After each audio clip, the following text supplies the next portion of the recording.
I stand on my balcony. It is December. The wind is cold. It is very cold. I can smell cinnamon. The smell is in my hair. I work at a bakery. I bake bread and cookies there. Music plays somewhere. It is Jingle Bells. I hear it. It is far away, but I hear it. I look at the other buildings. Lights shine everywhere. They look pretty. They shine and shine. It is 4 floors. I live on the 4th floor. Everyone puts decorations on their doors. They put wreaths. They put lights. It is Christmas time. People are happy, but one door has nothing. It is the door across from mine. It is apartment 4B. That apartment is always dark. The curtains are always closed. The balcony is empty. It looks like a black hole. Everything else has light, but not that apartment. I go inside. I carry a small tree. It is a Christmas tree. It is very small. I smile. The security guard sees me. I smile at him. He smiles back. Everyone thinks I am happy. They think I smile all the time. But I close my door. The smile goes away. I look at my shelf. There is a photo there. It is in a black frame. It is small. The photo shows Jamie. Jamie is my brother. He was my brother. He smiles in the photo. He wears a blue hat, a blue beanie. 3 years. It is 3 years now. 3 years since that night. People say things to me. They say time heals. They say I will feel better, but they lie. Time does not heal. Time just covers the pain. It covers it like dust, but the pain is still there. I go to get my mail. I walk to the hallway. I see a man there. He lives across from me. He lives in apartment 4B. His name is Charlie. I know his name from the mailbox. Charlie is thin. He looks old, but maybe he is not so old. He is maybe 35 or 40. He wears a gray hoodie. The hood is up. It covers his head. He carries a trash bag. He walks fast. His head is down. He does not look at me. I try to be nice. I smile. I say, "Merry Christmas, neighbor." Charlie stops. He freezes. His body is stiff. He does not look at me. He looks at my door. He stares at the wreath on my door. He stares like it is a monster, like it will hurt him. Then he speaks. His voice is rough. It is raspy. He says, "I don't like Christmas." He opens his door. He goes inside. The door closes. I hear the locks click, click, click. 3 locks. He locks 3 locks. I stand there. I shiver, but I do not shiver from the cold. I shiver because of his eyes. I saw his eyes for 1 second. They were sunken. They were deep and empty, and in those eyes I saw something.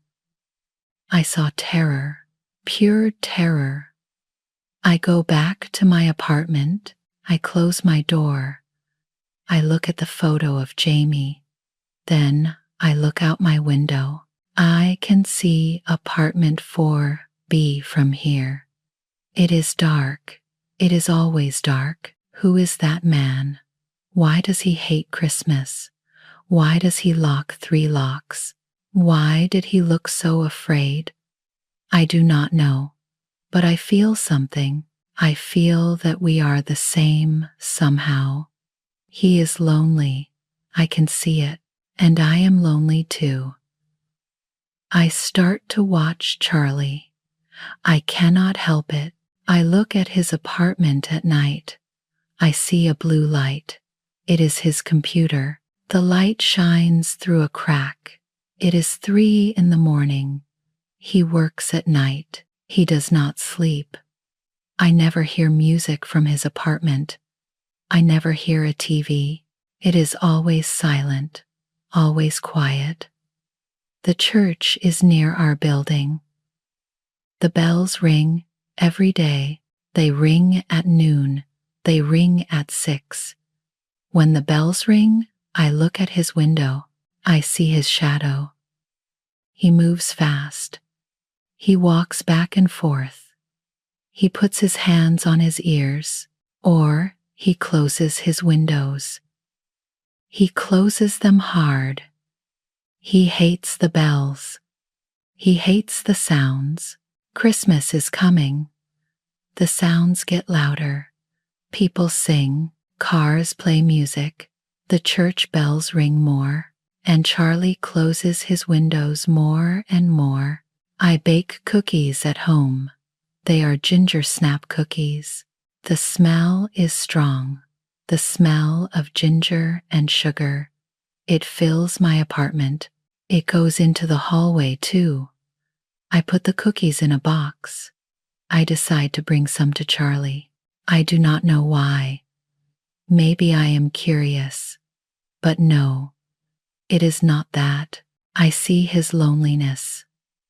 It looks like my loneliness. We are the same. I walk across the hall. I knock on his door. I wait. I wait a long time. Nothing happens. I knock again. Finally, the door opens. Just a little. Charlie looks at me. He looks at the box. He wants to say no. But the smell reaches him. The hot ginger smell. His eyes change. He remembers something. Something from before. I say, "You don't like Christmas. That is okay, but eat the cookies. Cookies are innocent." He looks at me. He looks at the box. He speaks slowly. "Why do you try so hard? You put up decorations.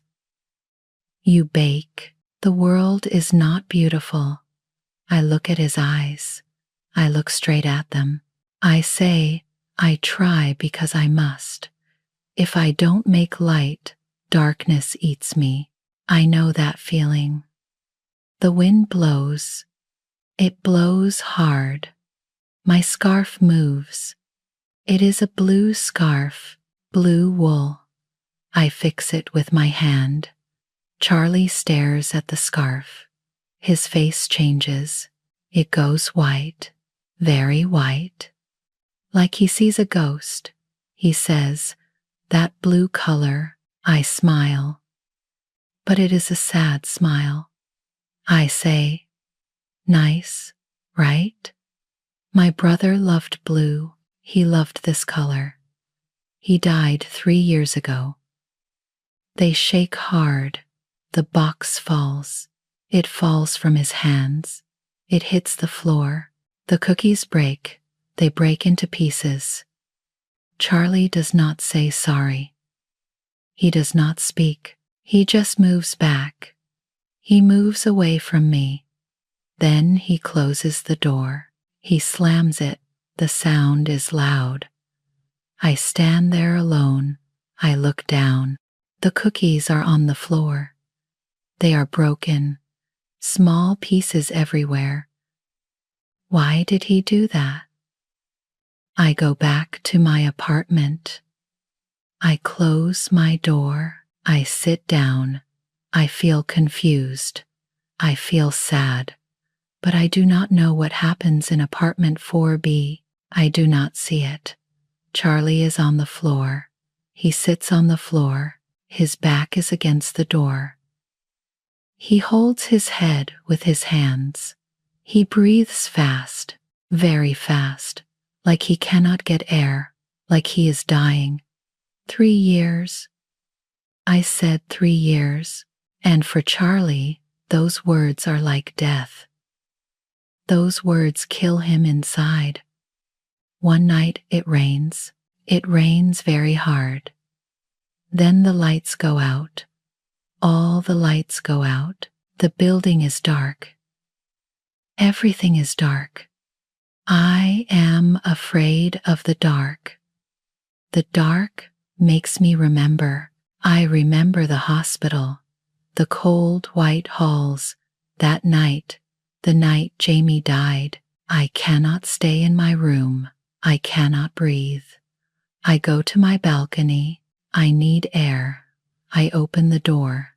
I go outside. The rain is loud. It hits the ground. It hits the buildings.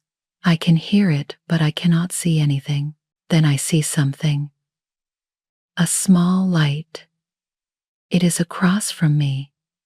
It is on the other balcony, Charlie's balcony. The light is orange. It is small. He is smoking. I never see him smoke before. We stand there. The darkness is thick. I cannot see his face. He cannot see mine. We can only hear voices. Charlie speaks first. His voice comes through the dark. He says, "I am sorry about the cookies." I say, "Are you sick?" He is quiet for a moment. Then he says, "I am broken." Winter makes me remember. I made mistakes. I cannot fix them. I understand. I understand that feeling. I say, my brother was 19.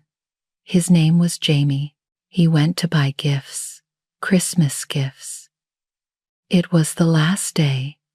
He needed to buy them fast. It rained that night. A car came. The driver was fast, too fast. And Jamie never came home. My voice shakes. I feel hate. I feel pain. It mixes together, I say. I think about that driver. I think about him every day. Does he sleep well? Does he remember? Or did he forget? Charlie does not speak. I hear something. A sound. His hands hold the railing. He holds it very hard. He wants to say something. He wants to scream. He wants to say, "It is me. I am that driver. I don't sleep. I remember every night." But he does not say it. He is afraid. I speak to him with kindness. Nobody speaks to him with kindness. He does not want me to hate him. He is afraid to lose this. His voice shakes. He says, maybe he lives in his own hell. Some prisons have no bars. Rati. Those words make me feel better. I do not know why, but they do. Maybe that driver suffers too. Maybe he pays for it every day. Then the lights come back. They turn on. The building is bright again. He can see me. We look at each other just for 1 second. Then he turns. He goes inside fast, but he does not close the curtains. Not all the way. He leaves them open. Just a little. Just a small gap. I go inside too. I close my door. I sit down. I think about his words. I think about him. Something connects us now. Something invisible, but it is weak. It can break easily. I do not know the truth. I do not know the terrible secret. The secret that lives between us. 2 days pass. Christmas is very close now. The streets are full of lights. People are happy. They buy gifts. They sing songs. I see Charlie in the hallway. I say, "Do you want to walk with me? I need to buy food." He looks at me. He thinks about it. Then he says, "Okay." This is new. He never goes out. He always stays inside. But today he says yes. He puts on a clean coat. He cuts his beard. He looks different. He looks younger. He looks sad, but he looks nice. We walk together. The lights are pretty. They hang above us. They shine. Charlie looks at them. He looks calm. Maybe he feels a little peace. Maybe he thinks he can be happy. Just a little bit. We walk to the store. We need to cross the street. We wait at the red light. The light is red, so we wait. Then it starts to rain. Just a little. Small drops.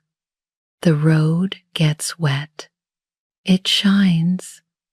A car comes fast, very fast. The light turns yellow. The car does not stop.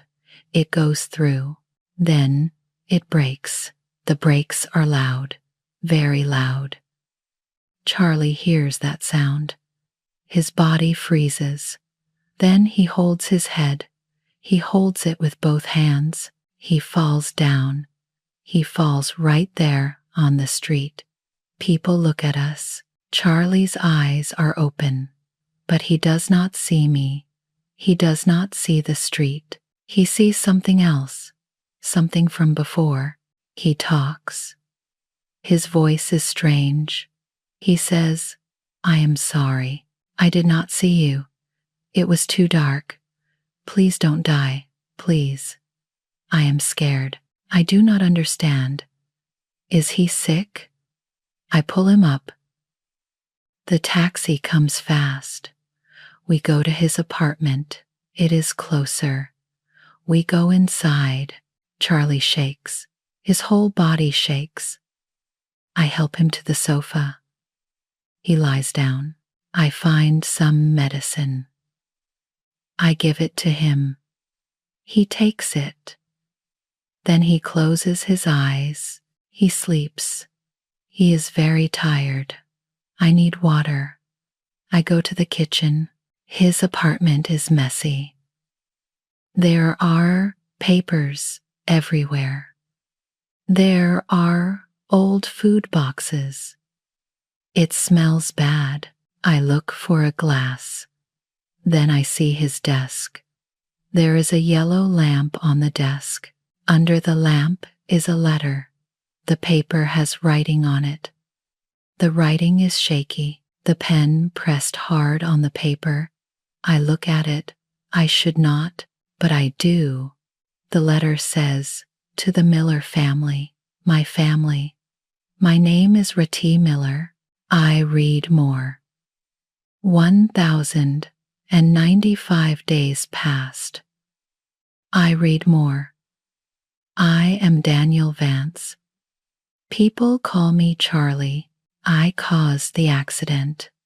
My heart stops. I cannot breathe. Next to the letter is a folder, an old folder. I open it. It is a report, a traffic accident report. I see a name. Jamie Miller. My brother's name. There are photos. Photos of the street. Photos of the rain. Photos of blood. The glass falls from my hand. It breaks. The sound is very loud. Charlie wakes up. He opens his eyes. He looks at me. I stand there. I hold the folder. My face is white. I cannot move. I cannot speak. He sees what I hold. He sees the folder. He knows. He knows that I know. The room is silent, very silent. The rain hits the window. That is the only sound. My heart beats fast, very fast. I hear it in my ears. I look at Charlie. He looks at me. His face is white. His eyes are afraid. The folder is in my hands. The papers shake. My hands shake. I want to scream. I want to yell. But I cannot. The pain is too big. It is too big for words. Too big for screaming. My throat feels closed. My chest hurts. I speak. My voice is very quiet. It is broken. I say, "It is you?" Charlie does not move. He just looks at me. I say it again, louder this time. "It is you? You killed Jamie?" Charlie sits up slowly. He does not look at me now. He looks down. He looks at his hands. His hands are on his knees. He speaks. His voice is quiet too. He says, "Yes, it is me." Those words hit me. They hit like a knife, like ice. I feel cold all over. My legs feel weak. Charlie speaks more. His voice sounds dead, empty. He says, "That night was very bad. My girlfriend left me that day. She said she did not love me. I was sad, very sad. I drank beer, 2 beers. Just 2. I was not drunk, but my head was not clear. I was thinking about her. I was not thinking about the road." He stops. He breathes. Then he continues. "Everything was dark. Jamie wore black. Black jacket. Black pants. He walked into the road. I did not see him. Not until it was too late. I saw him at the last second. I hit the brakes. I tried to stop, but the road was wet. The car did not stop fast. I close my eyes. I see it in my head. I see Jamie. I see the rain. I see the car. I feel sick. Charlie keeps talking. The sound was terrible. I stopped the car. I got out. I ran to him. He was on the ground. There was so much blood. I called for help. I called 911. I stayed with him. I held his hand. But he did not wake up. He never woke up. Tears run down Charlie's face now. He wipes them. The police came. The ambulance came. They took him away. They took me to the station. I told them everything. I said it was my fault. I wanted to go to jail. I wanted them to punish me. He looks up at me now. His eyes are red. The court said it was an accident, a tragic accident. Those were their words. Tragic accident. They gave me a suspended sentence. That means no jail. Just probation. Just some community service. But that was not enough. It was not enough punishment. Charlie stands up. He walks to the window. He looks out at the rain. I gave myself a life sentence. I moved away from my old life. I quit my job. I left my friends. I came here. I hid here. I stayed in the dark. I never went out. I never listened to music. I never celebrated anything. That was my punishment. That was my jail. He turns back to me. Right across the hall. And your name, Miller. Ratty Miller. I saw your mail. I knew. I knew who you were. And I wanted to leave. I wanted to move again, but I could not. I froze. I could not move. And then you spoke to me. You were kind. You smiled. You brought cookies. And I wanted that kindness so badly. I am weak. I am selfish. I took it. I took your kindness, even though I did not deserve it. I cannot listen anymore. The anger comes. It comes like fire. I feel it in my chest, in my head, everywhere. I throw the folder at him. It hits his chest. The papers fly. They fall on the floor. I cry. Tears come hot and fast. I cannot stop them. I yell. I say, "You lied to me. You sat with me. You ate my cookies. You heard me talk about Jamie. You heard me cry. And you said nothing. You stayed quiet. You are a liar. You are a monster." I cannot stay there. I cannot look at him. I run to the door. I run out of his apartment. I cross the hall. I go to my door. My hands shake. I cannot get the key in the lock. Finally, I do it. I open my door. I go inside. I close the door hard. I lock it. I lock all the locks. Then I slide down. I sit on the floor. My back is against the door. I put my head on my knees. I cry so hard. My whole body shakes. I look up. I see Jamie's photo, the black frame on the shelf, his smile, his blue beanie, his happy face. He was so young, so happy, so good. And Charlie took him away. Charlie killed him.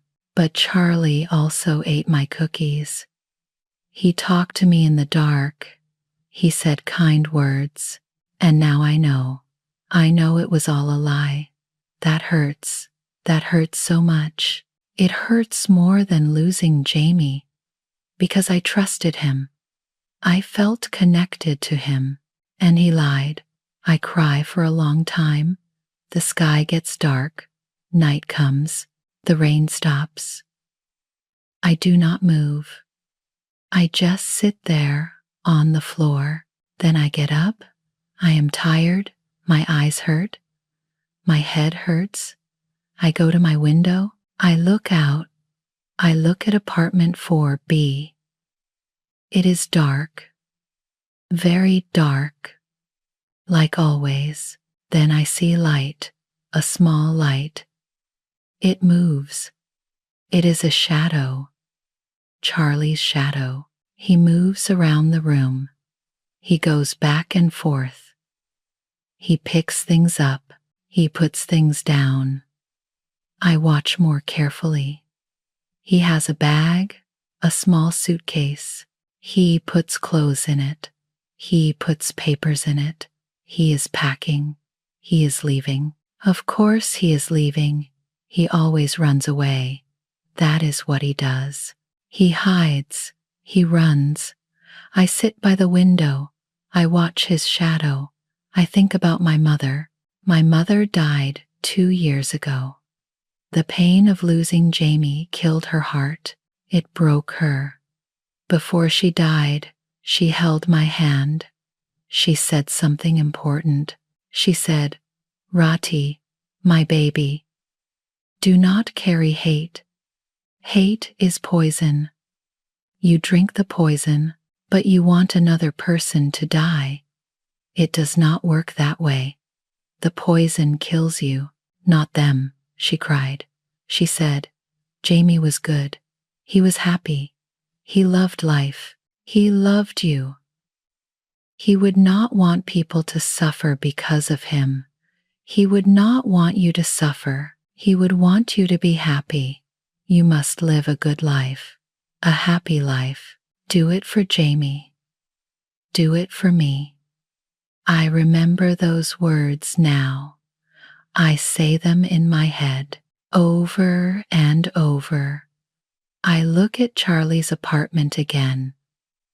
He stands there. He looks down at the street below, 4 floors down, a long way down. He stands very still. He puts his hands on the railing. He looks down for a long time, too long. The way he stands scares me. He looks like he wants to jump, like he wants to end everything, end his life. My heart beats fast again. I think about it. What if he jumps? What if he dies? Will I feel better?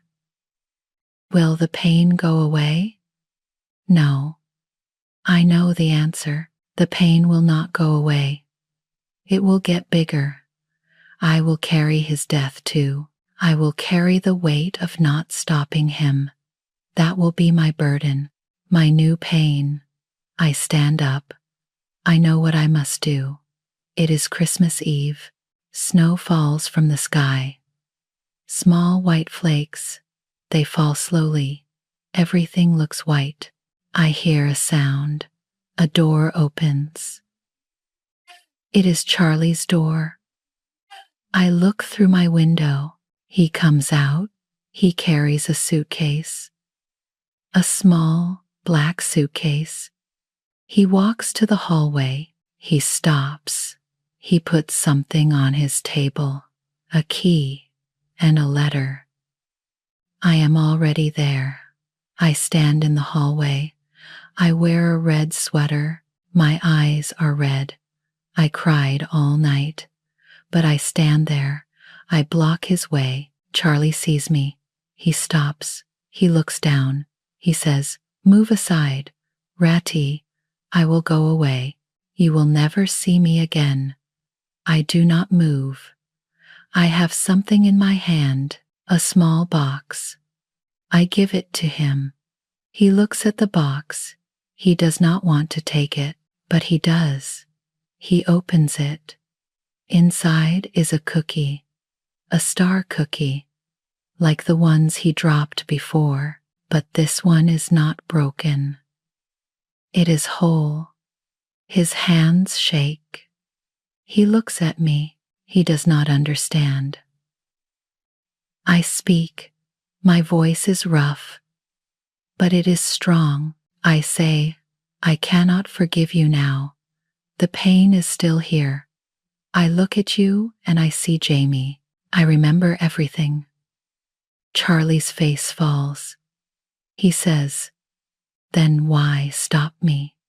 Why give me this?" I look at his eyes. I look straight at them. I say, "Because Jamie is gone, you feel bad or you die. Those things will not bring him back. You punished yourself enough. 3 years is enough." I take a breath. I say, "Do not run away anymore. Do not hide in the dark anymore. Live. Live a good life. That is the only way. That is how you pay for this." I point to his door. I say, "Go home. Go back inside. And tonight, turn on the light. Turn on all the lights, so I know a real person lives there, not a ghost." I turn around. I walk to my door. I go inside. I close the door. My heart beats fast. Did I do the right thing? I do not know. I wait. I hear sounds, footsteps in the hall. Then a door opens. Then it closes. Charlie goes back inside. He does not leave. I wait more. I look at the clock. 5 minutes pass. 10 minutes. 20 minutes. Then I go to my balcony. I open the door. I step outside. The snow falls on my face. It is cold, very cold. I look across the hall. I look at apartment 4B. Light, there is light. Warm yellow light shines from the window. The curtains are open, all the way open. I can see inside. The room is bright. Then Charlie comes out. He comes to his balcony. He has something in his hands. Christmas lights. Small lights on a string. They are old. Some lights do not work, but he hangs them on the railing. He hangs them carefully. The lights turn on. They blink, red and green and white. They are not pretty. They are old and broken, but they shine. Charlie looks at me. I look at him. The snow falls between us. The cold air is between us. 4 floors below us is the street, but we stand there. We look at each other. I do not smile. This is not a happy ending. This is not love. This is just 2 broken people, 2 people who carry pain. But it is something. It is a start, a small start. His heart was lonely. My heart was lonely too. We both carry scars. The scars will not go away. They will stay forever. But tonight something changes. Tonight, under the Christmas lights, we learn something new. We learn a new way to live. The way of forgiveness. The way of hope. We have reached the last line of today's story. Before you go, can I ask a small favor? If you enjoyed this video, please click like so more people can find it. Share it with a friend who is learning English and loves emotional stories. And don't forget to subscribe to Kaviko English Storytime. Your one click helps the channel grow stronger and stay alive. When you subscribe and ring the bell, new stories will come directly to you. Thank you for spending your precious time here with me.